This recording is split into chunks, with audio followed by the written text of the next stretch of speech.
Saya Zihan Anissa Al-Hafid, NIM K77246. Saya Lutfiana Ayunisa, NIM K77200053. Saya Muhammad Horul Iksan, NIM K77257. Saya Mutia Rahmah, NIM K77259. Saya Novi Alfiana, NIM K77264.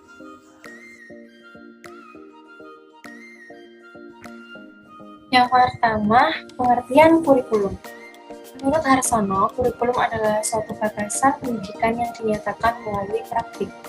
Kemudian, menurut Setiawati, kurikulum adalah merupakan pedoman yang digunakan oleh guru dalam merencanakan atau merancang program pembelajaran maupun dalam melakukan penilaian dari proses belajar mengajar. Kurikulum adalah seperangkat isi, bahan ajar, tujuan yang akan ditempuh sebagai pedoman penyelenggaraan kegiatan pembelajaran di bawah bimbingan lembaga pendidikan untuk mencapai tujuan pendidikan. Baik, untuk bagian selanjutnya yaitu fungsi kurikulum. Alexander English dalam bukunya yang berjudul Principle Secondary of Education pada tahun 1918 menyebutkan bahwa fungsi kurikulum terbagi menjadi 6 bagian. Nah, 6 bagian itu apa aja sih? Yang pertama ada fungsi penyesuaian, yang kedua ada fungsi integrasi, yang ketiga ada fungsi diferensiasi, yang keempat ada fungsi persiapan, yang kelima ada fungsi pemilihan, dan yang terakhir ada fungsi diagnostik. Nah, dari ke-6 fungsi tersebut mempunyai pengertian dan maknanya masing-masing.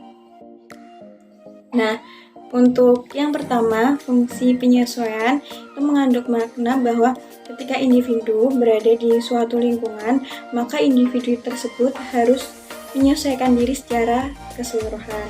Nah, disinilah letak fungsi kurikulum sebagai alat pendidikan yang mampu membuat peserta didik itu bersifat well adjusted. Lalu yang kedua ada fungsi integrasi.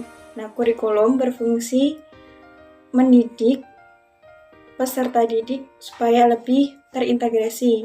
Nah, dari pribadi yang terintegrasi ini nantinya akan memberikan sumbangan dalam pembentukan dan pengintegrasian di dalam masyarakat nantinya. Lalu yang ketiga ada fungsi diferensiasi, yaitu mengandung makna bahwa pada dasarnya diferensiasi ini mendorong masyarakat atau individu untuk berpikir kritis dan kreatif, sehingga dari pemikiran kritis dan kreatif tersebut mampu mendorong kemajuan sosial dalam masyarakat. Nah, yang selanjutnya ada fungsi keempat, ada fungsi persiapan. Nah, untuk fungsi persiapan sendiri mengandung makna bahwa kurikulum berfungsi mempersiapkan siswa untuk melanjutkan studi lebih lanjut dalam jangkauan yang lebih luas. Misalnya dari satu studi sebelumnya ke studi selanjutnya, misalnya SMP ke studi SMA. Nah, kalau dalam lingkup masyarakat itu berupa persiapan belajar. Nah, untuk fungsi yang kelima ada fungsi pemilihan. Ketika dalam suatu masyarakat terdapat perbedaan, maka hal tersebut mampu memberikan pemilihan atau sikap dari siswa atau individu itu supaya mampu memilih apa yang diinginkan dan diminatinya. Nah, maka dari itu kurikulum perlu disusun secara luas dan bersifat fleksibel. Lalu untuk fungsi yang terakhir ada fungsi diagnostik. Nah, di sini itu salah satu segi pelayanan dalam pendidikan adalah mampu mengarahkan dan membantu peserta didik atau siswa itu lebih mengenali, memahami, dan menerima dirinya. Jadi ketika peserta didik itu mampu mengenali, menerima, dan memahami dirinya, itu mereka akan lebih mampu mengembangkan potensi yang ada di dirinya masing-masing. Misalnya mereka udah tahu nih kelemahannya apa, kelebihan mereka apa. Nah, dari kelebihan tersebut mungkin mereka akan lebih mengembangkan potensinya lagi sehingga mampu menjadi sesuatu hal yang besar atau potensi yang besar bagi dirinya masing-masing.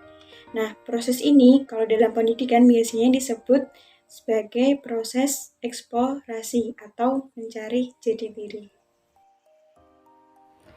Untuk poin selanjutnya adalah jenis kurikulum. Kurikulum dibedakan menjadi 3 jenis. Yang pertama adalah open kurikulum, kedua closed kurikulum, dan ketiga adalah guide kurikulum. Open kurikulum atau kurikulum terbuka merupakan kurikulum dengan pengajar memiliki kebebasan untuk mengembangkan kurikulum sesuai dengan kemampuannya.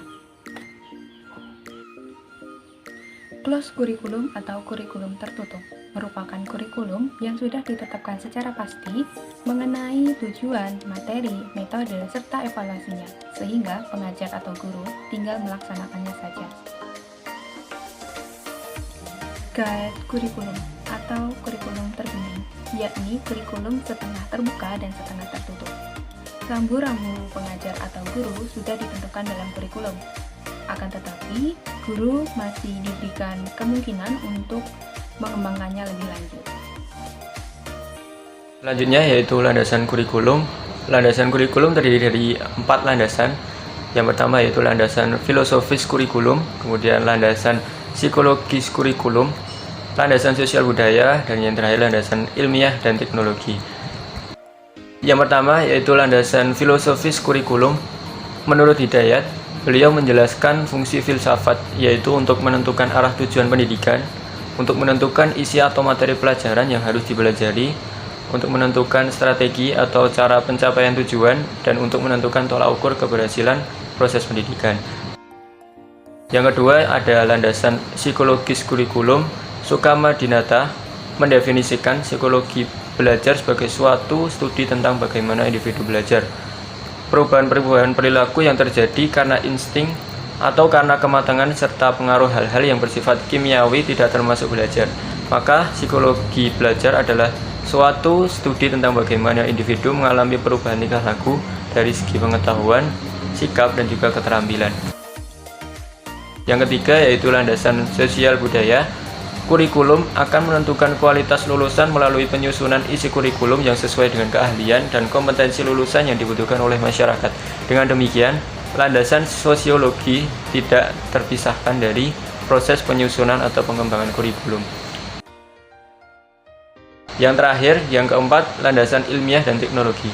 Perkembangan ilmu pengetahuan dan teknologi secara langsung berimplikasi terhadap pengembangan kurikulum yang di dalamnya mencakup pengembangan isi atau materi pendidikan, penggunaan strategi dan media pembelajaran, serta penggunaan sistem evaluasi. Selain itu, perkembangan iptek atau ilmu pengetahuan dan teknologi juga dimanfaatkan untuk memecahkan masalah pendidikan.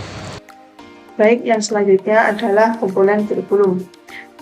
Menurut Sumanto, mengemukakan ada 4 komponen kurikulum. Yang pertama yaitu tujuan, yang kedua adalah isi atau materi, yang ketiga adalah proses atau strategi pembelajaran, dan yang keempat adalah evaluasi. Yang pertama tujuan. Komponen tujuan adalah komponen kurikulum yang menjadi target atau sasaran yang mesti dicapai dari pelaksanaan kurikulum.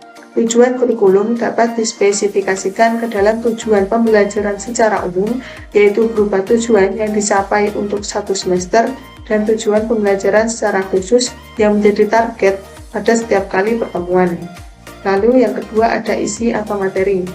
Saylor dan Alexander yang mengutip dari Jais tahun 1976 mengemukakan bahwa ada isi atau materi kurikulum itu merupakan ruang lingkup yang kajiannya membahas tentang fakta-fakta, observasi, data, persepsi, penginderaan, pemecahan masalah yang berasal dari pikiran manusia.